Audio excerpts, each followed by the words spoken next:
Hello everybody, it's Wyvern here with another bit of Total War, Warhammer 2, Quick Match gameplay. This time around we are on Arnhem, playing as the Dwarves against the Beastmen. And this is probably one of the tougher matchups for the Dawi, and the main reason for that really is just the fact that the Beastmen can do Cygor spam. They bring one Cygor, they bring Malagor, and they can get potentially up to 3 Cygors in the course of a game, and there's not too much the Beastmen can do to really shut that down. You can the Dawi can do to shut that down. They can bring gyrocopters to try to harass, but gyrocopters don't actually do that much damage over the course of a game. Plus, they can be zoned away by Ungor Raiders, and they can be zoned away by Centaurs with throwing axes. So there's a bit of an issue there. You can do Vanguard deployment, but that's very risky if your opponent goes with a fairly highly mobile build, and of course Bestigors will absolutely trample over miners and units like that. So the Dawi definitely have a bit of a tough matchup. So what I decided to try and do is do a bit of a bunker down build, but focus on bringing cannons to try to counter snipe the Cygors. Now cannons aren't exactly the greatest thing at killing Cygors at long range, but they do a good amount of damage. Cygors don't have very much armor, so honestly they're taking most of the 400 hits or damage per hit when the cannons hit them. And so I figured with 2 units of cannons, I definitely should be able to put those Cygors down pretty quickly, and even if that's the only value I get out of these guns, it'll be great. Alongside them, I did bring a Master Engineer here, so this is really the core of my firing squad here, and for the Engineer, I did bring the Fire Ring of Thori. I wanted to try it out. I haven't really seen this one in action lately. Ballistics calibration to bring extra accuracy and plus 20 reload skill, and I'm probably going to be doing a video on the reload skill, how exactly it works in this game, but what it means is that I get roughly on unveteran cannons, because there is actually a difference based on veterancy, I'm going to get roughly 22% better performance out of their rate of fire, so that could potentially be very useful. I also did actually bring in entrenchment, figuring that if I'm engaging my opponent at long range, the fact that I can get some extra physical resistance and more importantly that extra AP damage means that I'll be able to knock out enemy units that much faster. And the problem with entrenchment is that it's essentially a self-net, so that's a bit of a weakness for it, but it does provide that boosted armor piercing damage. So in long range, the fact that you're netted down really doesn't matter. For the rest of my army, for my lord, I decided to bring a Rune Lord with Rune of Wrath and Ruin and Rune of Negation.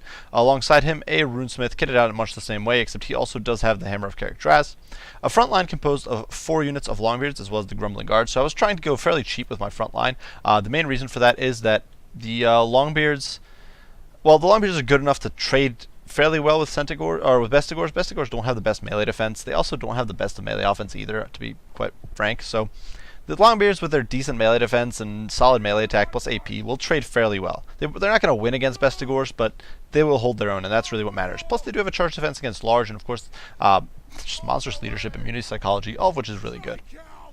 For my remaining firing contingent, I did bring Dragonback Slayers to protect them. Only 1 unit, no secondary normal Slayers, and then 2 units of Vanilla Rangers with a single Chevron because I had some leftover gold, and then Iron Drakes with Troll Armor Torpedoes. And these guys are there if my opponent decided to bring Minotaurs, and I was being forced to focus on his artillery with the or on his Cygor with the cannons. I didn't want to be in a position where my opponent could just plow in with, say, Minotaurs with shields and shrug off my Ranger fire.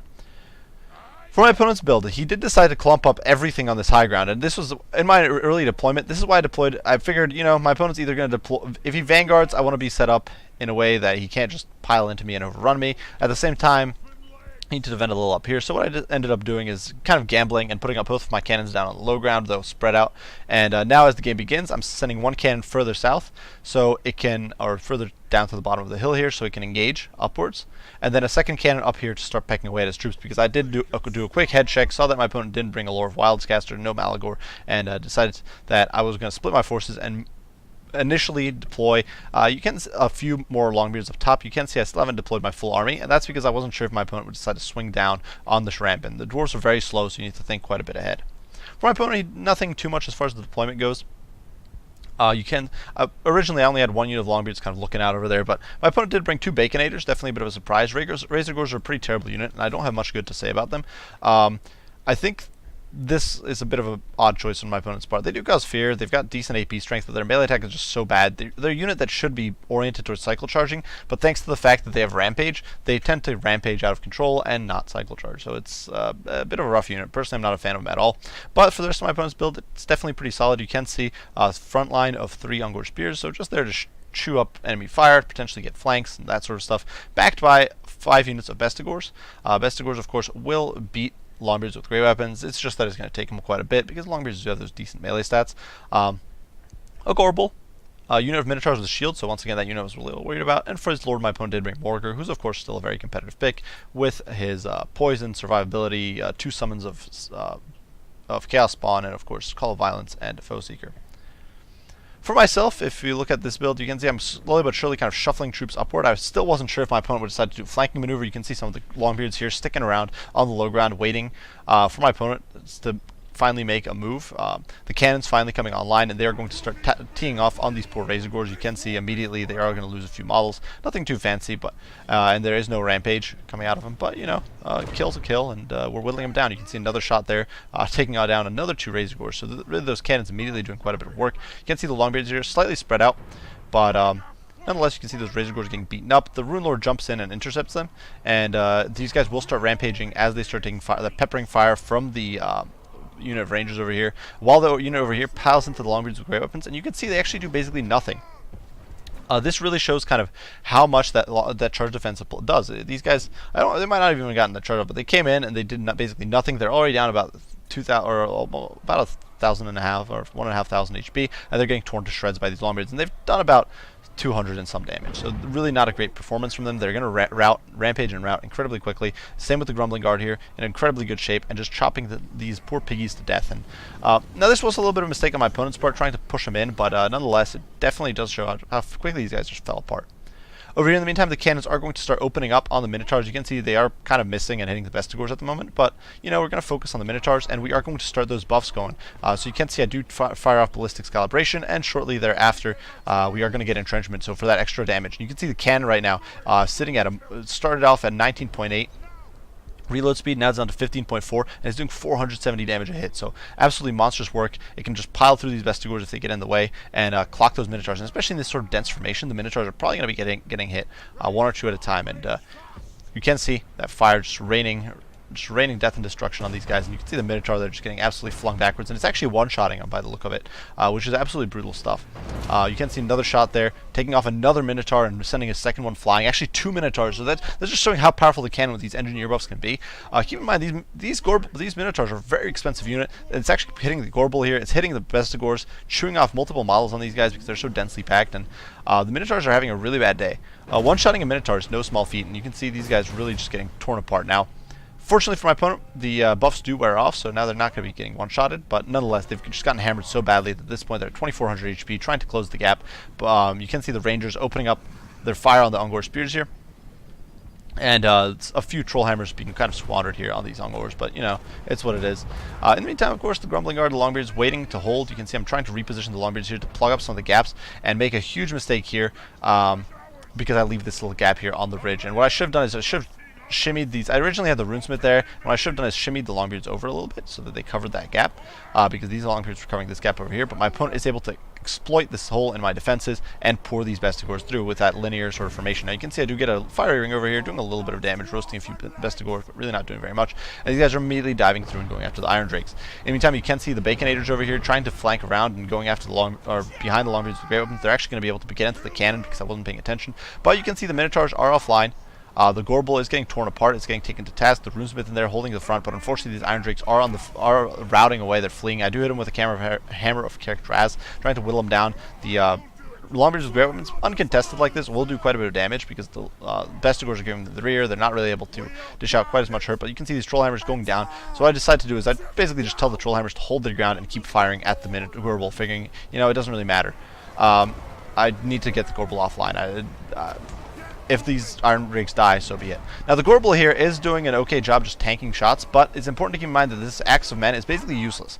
Causing terror, it's okay against the Runesmith, I guess, but not useful against Longbeards, who of course are immune to those shenanigans, and it's not really going to do very much to my other troops here. And you can see he's getting whittled down pretty badly. He's down to 1,500 HP. Fortunately, these Iron Drakes are not going to be long for this world as they get hewn to death very, very quickly. In the meantime, a Chaos Spawn Summon does go down. You can see I'm pulling my Slayers back. I had hit him in the woods there, waiting for a potential flank.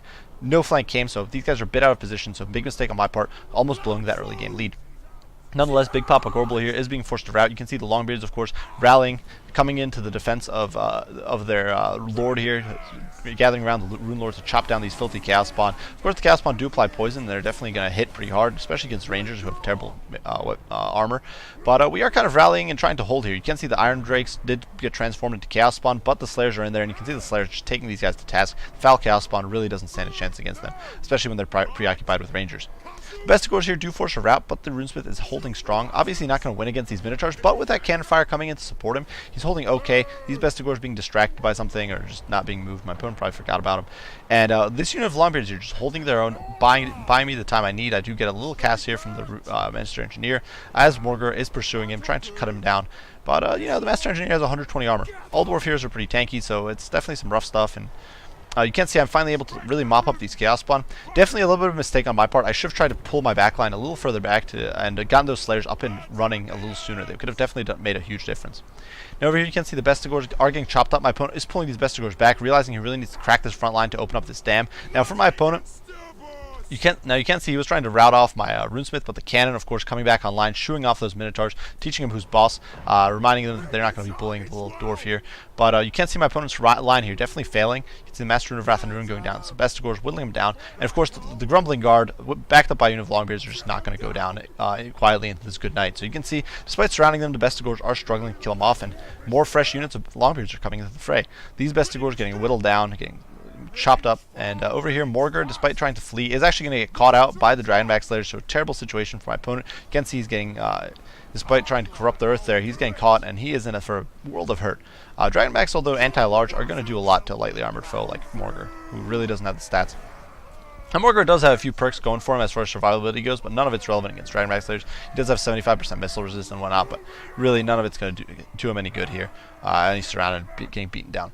So these Bestigors are trying to pile past the Longbeards, but the Longbeards are holding. You can see over here, once again, those Longbeards are holding their own, crashing those Bestigors, especially with artillery support. Cannon fire, I'm using it to rout off Ungor spears, making sure they don't come back in the fourth quarter. Morgur getting chopped to death, and you can see my Master Engineer still coming back, still rallying. The Rune Lord over here coming in to help deal with the Bestigors, and my Runesmith as well. So all my heroes did manage to rally and come back around. Whereas for my Lord, for my opponent, there really isn't much left for him. The Minotaurs fleeing off the map, Ungor spears getting routed, and now things are really wrapping up, and it's going to be a total shatter for his army. So, unfortunately, this build didn't really get an opportunity to I would say this build didn't get an opportunity to fight against what I was worried it would be faced off with. But nonetheless, it performed rather well. Now, I did make several mistakes, I think, and in retrospect, we'll kind of go over them, and I definitely made some mistakes that almost cost me the game. For my opponent, he made some mistakes, I think, with composition. I think, personally, a Gorbel's a wasted unit against Dwarves.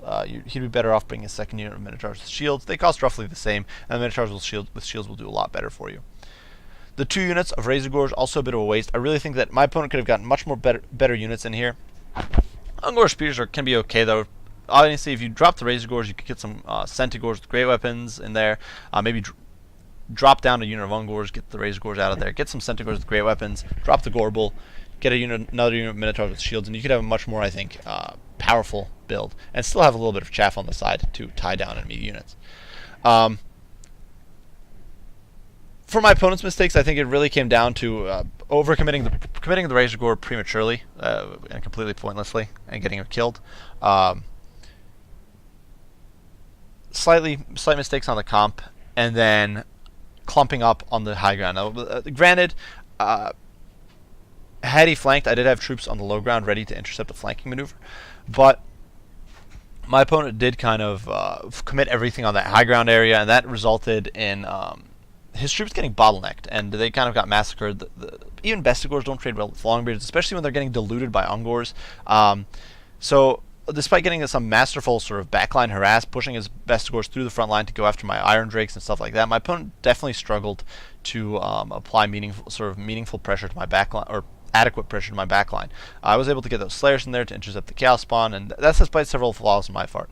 Now, for my own build, Engineer did surprisingly well. 28 kills, and most of the game he was sniping away at high value targets like Bestigors. The cannon did great. It's 48 kills, but of those kills, 12 or 10 were Minotaurs with shields. Several were Razorgore herd. The Gorbel took a massive pounding. Of course, some of it was Bestigore. So honestly, it was paying for more than for itself very easily. With that help from the Master Engineer, it was just doing such a good job. I absolutely thought it worked out. And I think that if my opponent had brought a Cygor, it would have still been able to counter snipe him with the 2 cannons. Sorry there. For the rest of the build, I did make some mistakes with the way I deployed my Rangers and Iron Drakes a little too close to the front line without plugging up the gaps. I didn't pull the Dragonbacks into the fight soon enough, so they sat in reserve for the whole time and doing essentially nothing. I pulled the Runesmith out of the position from where he could have been intercepting those Bestigores, and the Bestigores compromised my backline, overran my Iron Drakes, which in turn meant the Gorbel could have got some little bit of damage in that he wouldn't have gotten otherwise. And Iron Drakes are actually not a bad counter to Bestigores either. They'll kind of hammer away at them with a lot of AP damage, so they'll do okay, and they could have definitely been useful there had my opponent not been able to just push through. So mistakes were made on both sides, but I do think this is a decent build against the Beastmen. Not sure it's the best build, but I do think it can give you a fighting chance.